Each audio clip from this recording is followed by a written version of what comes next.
Assalamualaikum dan selamat sejahtera murid-murid. Kali ini kita bertemu kembali di dalam PDPR Bahasa Melayu tahun 1.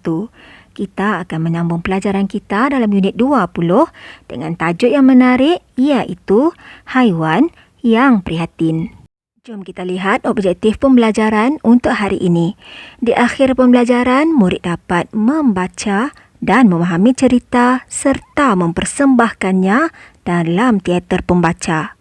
Jika murid-murid semua telah bersedia, mari kita buka buku teks halaman 124 dan 125. Kemahiran membaca. Tajuk haiwan yang prihatin. Berikut merupakan sebuah teks mengenai sang kancil dan rakan-rakannya.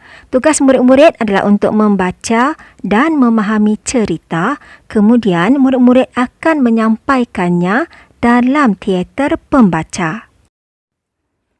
Apakah itu teater pembaca?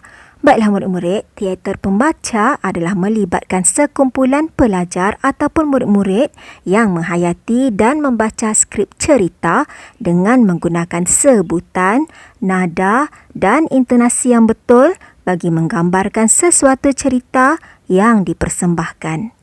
Jadi, untuk lebih memahami bagaimanakah teater pembaca ini, jom kita ikuti contoh ini. Murid-murid boleh perhatikan buku teks dan cuba untuk menyampaikan cerita ini bersama-sama. Mari kita ikuti cerita haiwan yang prihatin. Pada suatu hari, sang kancil bertemu dengan haiwan-haiwan di hutan. Hai kawan-kawan, mari kita bersihkan sungai. Mengapa sang kancil?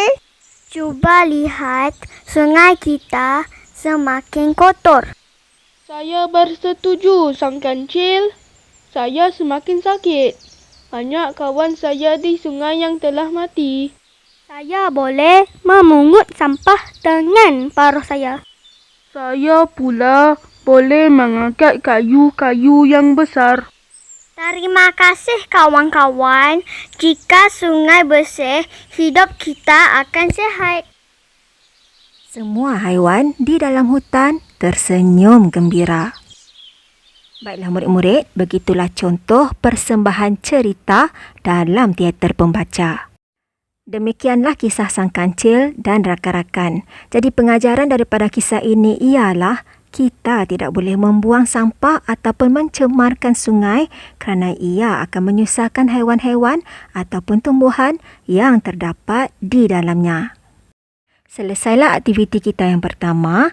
Jadi sekarang mari kita buka buku aktiviti Bahasa Melayu tahun 1 jilid 2 di halaman 50. Aktiviti 2, arahan, lengkapkan ayat kemudian sampaikan cerita itu.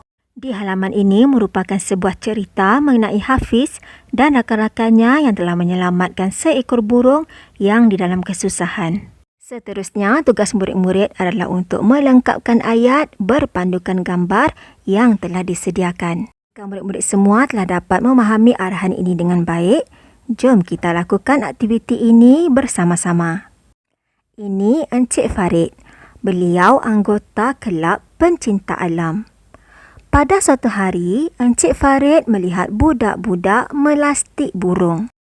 Burung yang dilastik jatuh ke tanah. Burung itu masih hidup.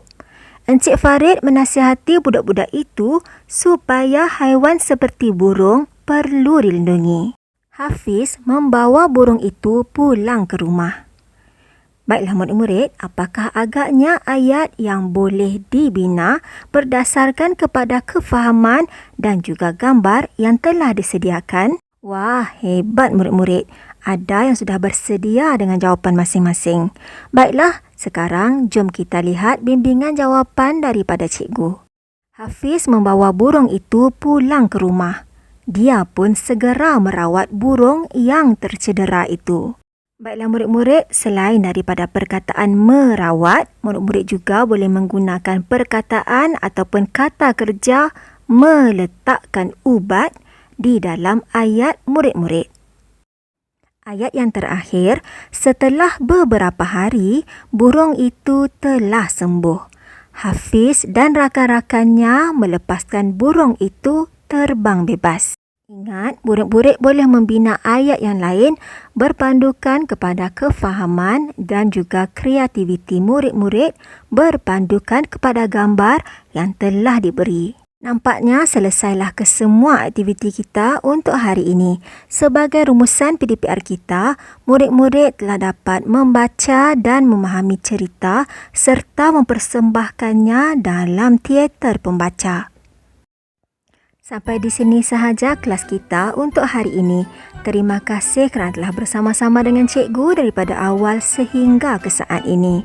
Sehingga kita bertemu di kelas yang seterusnya, jangan lupa rajin-rajinlah membaca.